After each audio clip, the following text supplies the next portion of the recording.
Welcome to Chain Reaction, the Foreign Policy Research Institute's flagship network of podcast series examining the political, security, economic, and social trends shaping Europe and Eurasia. Throughout the year, we're talking with experts about developments in Russia's war in Ukraine, the new European security order, the past, present, and future of the Baltic states, Russia's political economy, and great power competition in the region. Join us each month for Bear Market Brief, Baltic Ways, Report in Short, The Continent, and of course, our flagship, Chain Reaction. New episodes are available each week on Apple Podcasts, Spotify, or wherever you get your podcasts. This week on the Bear Market Brief. Just over a year ago, in November 2022, Bear Market Brief did an episode on Russian public sentiment. What do Russians think and feel about domestic politics, the war broadly, and to what extent can we even know? I think it's just about time to revisit that. I'm Aaron Schwartzbaum, and this is the Bear Market Brief, a podcast about politics, economics, and the space in between in Russia and beyond. This episode, apart from providing an update on where Russian political sentiment stands these days, I wanted to wade into the weeds a bit, don't worry, excessively so, and learn more about how polls are conducted in Russia in the first place. What are the challenges faced by pollsters, and how do they compare with some of the polling methodology challenges that pollsters globally have to deal with? So I was very excited to talk to a team member of Russia Watcher, link in the description, a project that is conducting polling in Russia right now. It was a chance to speak to a practitioner and hear it from the source. With us this episode is Isabelle DeSisto. Isabelle is a PhD student in politics at Princeton University. She holds a BA in government and an MA in regional studies, Russia, Eastern Europe, and Central Asia from Harvard University. She also holds an MPhil in politics and international studies from the University of Cambridge, as well as an MA in politics from Princeton. Isabelle specializes in comparative politics with a regional focus on Eastern Europe. Her research interests include questions related to legacies of state repression, political socialization, and public opinion under authoritarian regimes. So let's dive into it. Isabelle, welcome to the Bear Market Brief. Thanks for having me on. So let's start with the basics here. Could you quickly introduce yourself to the crowd here? Tell us about your research interests these days. Sure. So I am a PhD student at Princeton in the politics department. I specialize in comparative politics with a focus on Eastern Europe. And this project I'm going to be talking about today is a project we've been working on for well over a year now, studying Russian public opinion. But I work on a lot of different things related to politics in Eastern Europe, Moldova, Ukraine, and the Baltic countries. Some stuff I do is more historical. This project we're going to talk about today is more current and public opinion focused. So this project we're talking about today, Russia Watcher, and I'm going to include a link in the episode description. Tell me about it. How did it come together? What are you up to? So Russia Watcher is a daily tracking survey of Russian public opinion. It came together after the full-scale invasion, which, as I'm sure your listeners will know, was February 24th, 2022. The first few weeks, for me personally, and I think for a lot of people who I work with, were very challenging. And we were all just sort of taking it day by day. And eventually, when we were able to get ourselves together, we were trying to figure out how we might be of use. And as political scientists, we thought, well, probably our most useful skills are our analytical skills at this point. So how can we help the broader public and also the academic community understand what's going on? And our team is experienced in public opinion research. So we sort of concocted this idea to create a tracking survey that would help us monitor the state of public opinion in Russia during this ongoing war. And so I got together with some colleagues here at Princeton, Grigo Popelikesh, who is a professor in the department, Jacob Tucker, another graduate student, and later we were joined by Laura Howells, yet another graduate student. And so in about April, May, we started to try to figure out what it would take to launch this project. And as it turns out, it's not easy. I mean, we had experience on the team, but it's hard to get any survey together, much less a survey that runs every day. So at the beginning, it was a lot of, okay, who are we going to work with? How are we going to do it? How are we going to get money to do it? Which is a perennial question for academics. And how as well are we going to work with our university to get approval from the ethics board so that we can conduct this research? Because as academics at a university, any research that involves, we call it human subjects, so real people, needs to be cleared so that we can show that we're being ethical and thoughtful about our work. So eventually we were able to get all of these things together. We put together a list of the things we wanted to ask, and we launched the survey in mid-May 2022, and it's been running daily since then. So I'm not going to do the math in my head because that'll just embarrass me, but it's been quite a while that we've been running this project. And we've also been trying to maintain sort of a public-facing portion, mostly on X, as they call it these days, where we post updates, and we also have a website updated fairly regularly with some of the most important trackers. So hopefully that gives you a broad overview. The platform formerly known as Twitter. It's kind of like Prince here. But let's talk about some of the specifics. By the way, the website for listeners is fantastic, really easy to navigate and read the data. And I can't say that for everybody who's polling Russia, looking at you, Levada. No offense, but let's dive into some of the mechanics here. What are the kinds of questions you're asking about and trying to answer with this polling? So first, I want to shout out to Jacob for the website because that is his baby and he's very skilled. So credit where credit is due. To answer your question, we ask loads of different types of questions. As you can see on the website, this is sort of tracker, which says how many questions we've asked. The survey is set up so we have sort of a set of questions we ask every day. These are questions that we want to have pretty precise, time-sensitive data on. So, for example, support for the war, which we have to call the, quote, special military operation, because that's how it's referred to in Russia. We also track approval ratings for various political figures, President Putin, for example, the Duma, which is Russia's parliament. I don't know, Kirill, the patriarch, Prigozhin. Actually, we're still tracking this despite all of the events of August, the sort of mutiny and plane crash and ostensible death. So we also track questions on media consumption, things that we think are important to follow over time. We then have some questions we ask on a rotating basis, which we think are important, but we don't need to get information on every single day. And then at the end of the survey, we typically have sort of a free section where we put in more questions that are current event focused. So for example, if something really important happens in Ukraine or in Russia that we think it's important to ask about, we can get approval for these questions and we'll put in something that might run for a short amount of time so we can collect data on that. And we also run some survey experiments, and that also goes at the end. Great. And now, what have you seen in the data of late? I think that's probably one of the critical questions for this episode.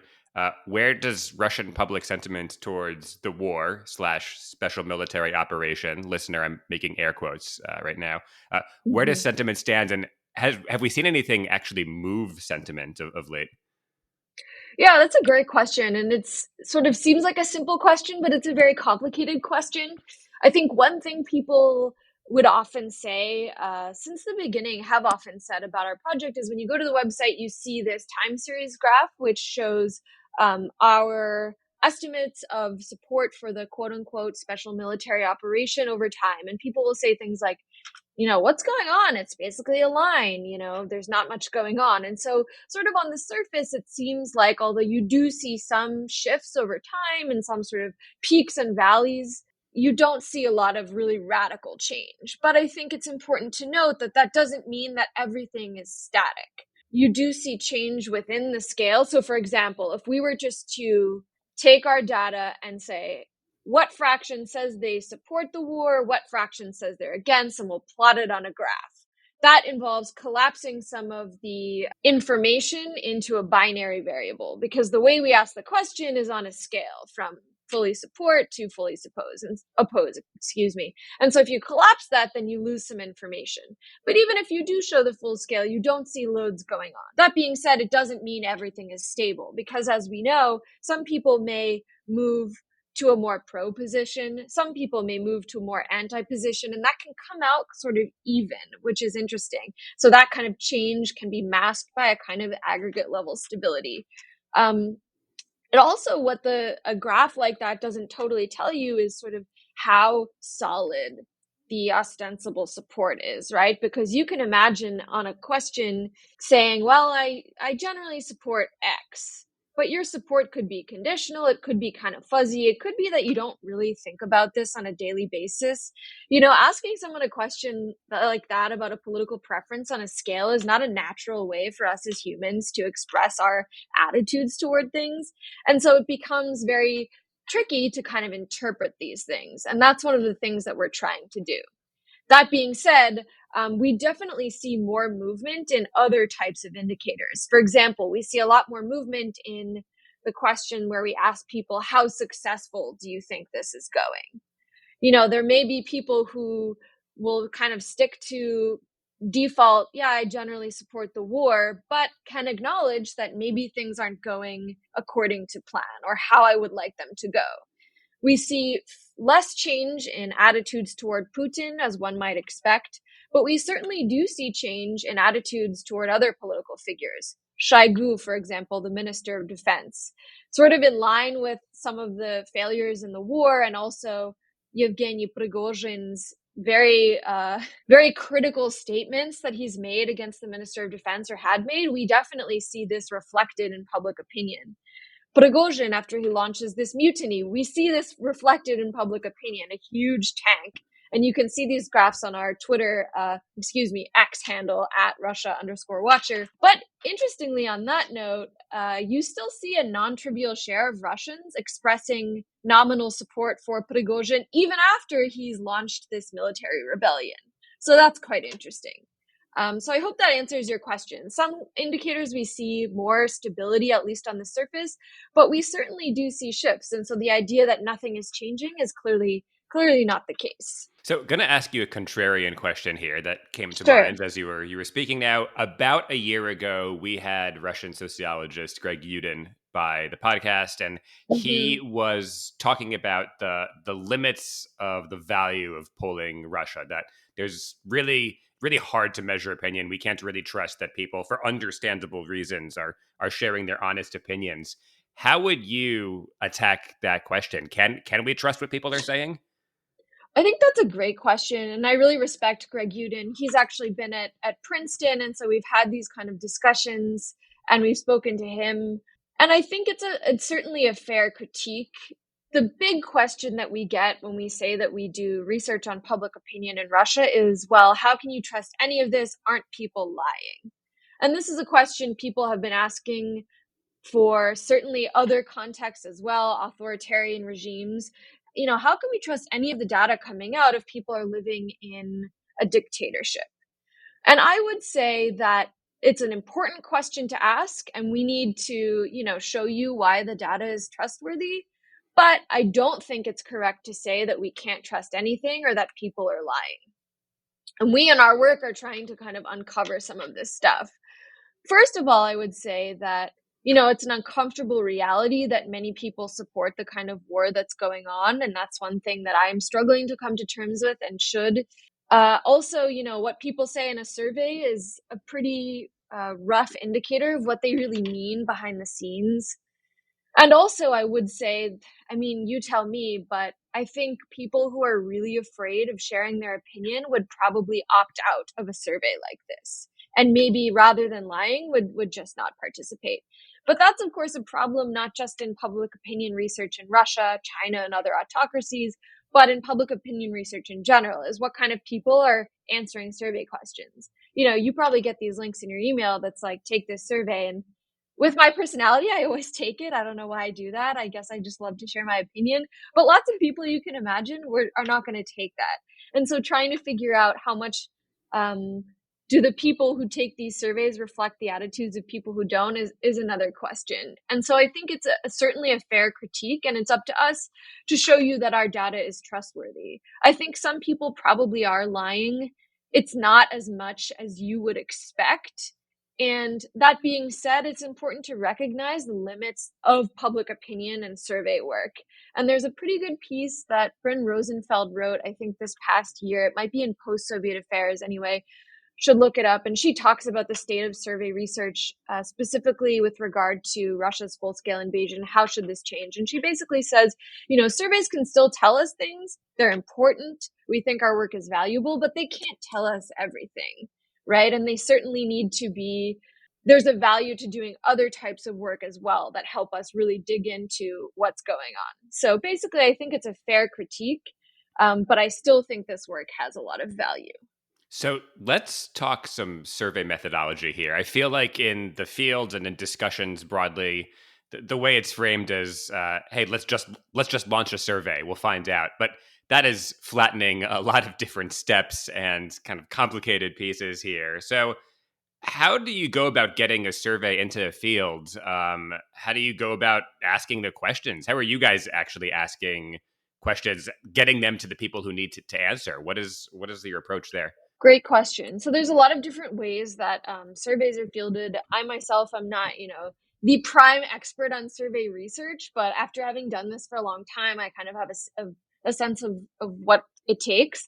Some surveys are in person, including in Russia today. You still have in-person surveys, especially with the pandemic. A lot of surveys that were formerly in person are happening more online or via telephone. And so you have, I guess the main ones would be on in-person, telephone, and online surveys. We do our surveys online.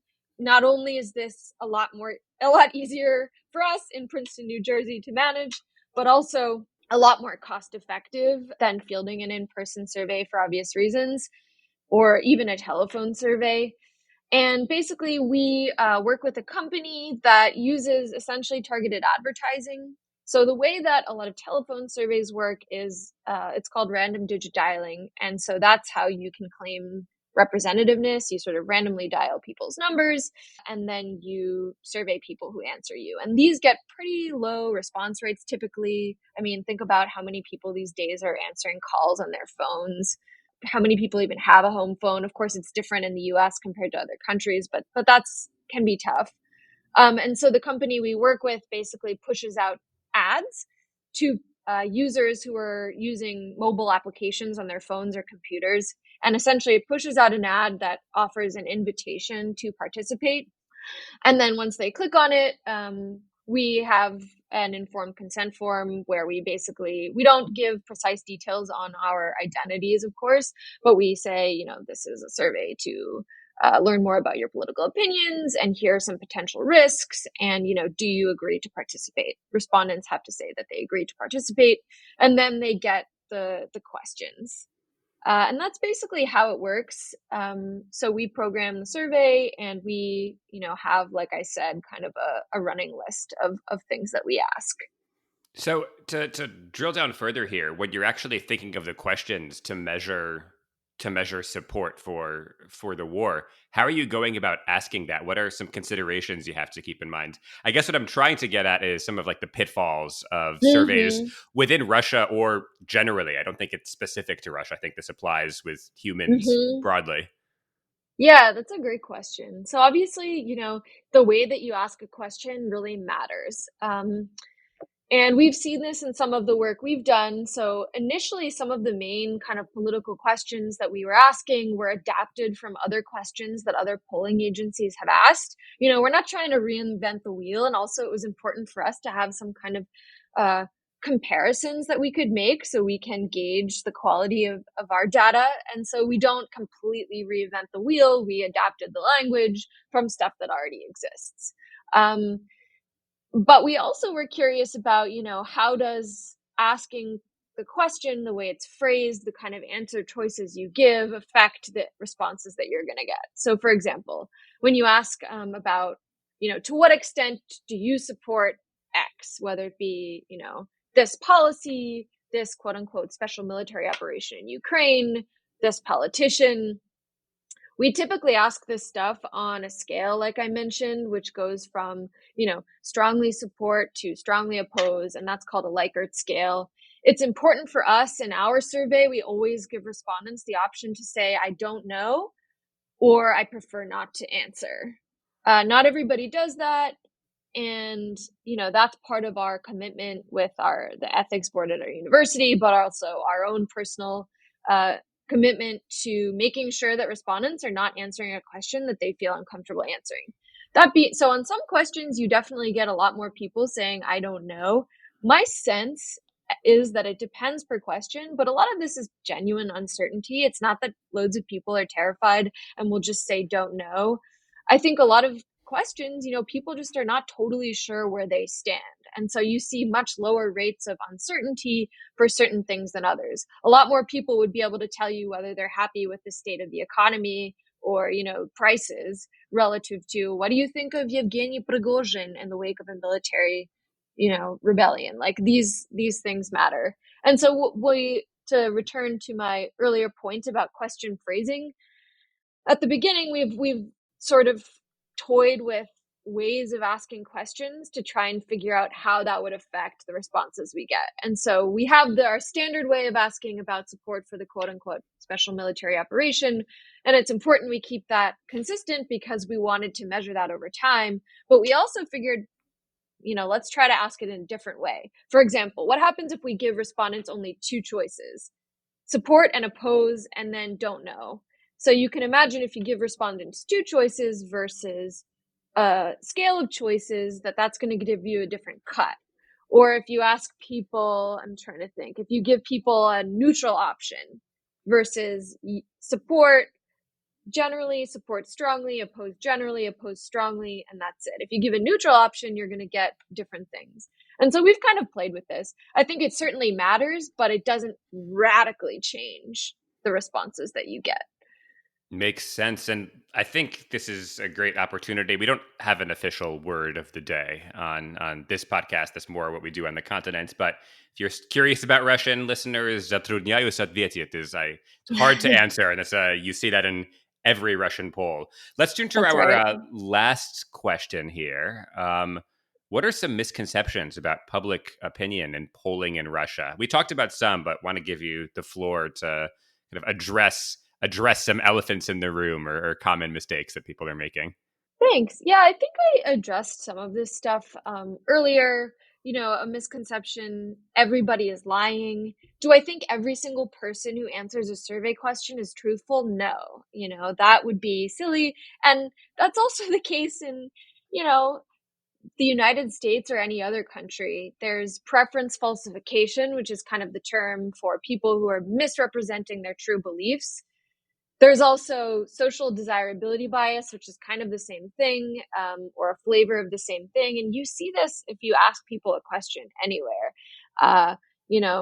Do you smoke, for example? You can imagine some people who smoke or who don't smoke feeling, depending on the social pressures that they experience, compelled to answer a certain way. And so that's a concern that you have when researching anything, pretty much. And there are ways to try to get around that.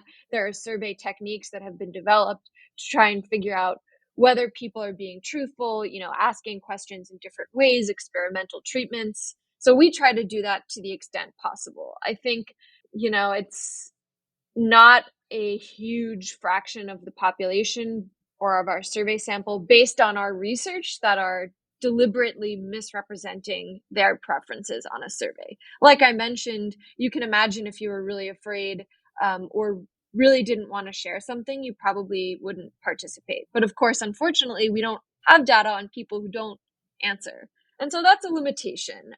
But we do try to get around that and figure out whether the kinds of people answering are, totally different from the kinds of people who are not by looking at demographics, comparing our research to other research. We really do our best. At the end of the day, there's only so much you can do, but we feel comfortable that we've done our best. And then of course there's the question of what do people really mean? If I tell you I support something, what does that really mean? And that's a much more difficult and longer question to answer.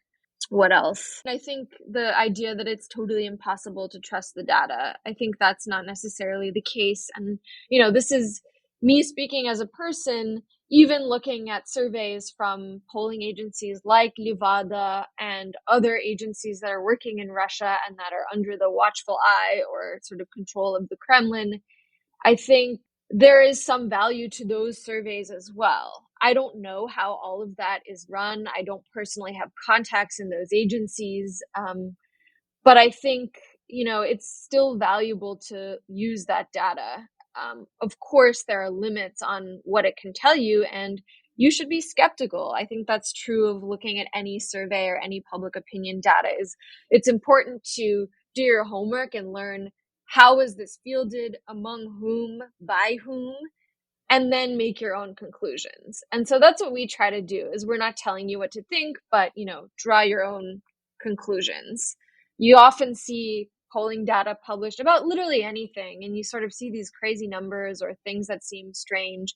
And sometimes it's true, and sometimes it's an artifact of the way the question was asked, the sample. So this stuff is really important to pay attention to as well. So I guess I would say, there are limits to what we can know from these kind of things, but we try to the best of our ability to be as systematic and rigorous as possible, and also as transparent as possible about what we're trying to accomplish. And on that note, thank you, Isabelle, for joining the Bear Market Brief. Thanks for having me. I hope there'll be some sort of link to our work, and we appreciate you listening and following along. And hopefully we've been able to add something valuable to the conversation about Russian politics. Thanks again to Isabelle, and to you, dear listener, for joining. So, question for you. If you could poll Russia on something, what would you ask about? Do make sure you stop by Russia Watcher at the link in the description. Do make sure to follow the Bear Market Brief on Twitter, or I guess X, at the handle @BearMarketBrief. The Bear Market Brief is a project of the Foreign Policy Research Institute, that's FPRI, a nonpartisan think tank based in Philadelphia. For more information on this initiative and on many others, visit fpri.org. We'll catch you next time.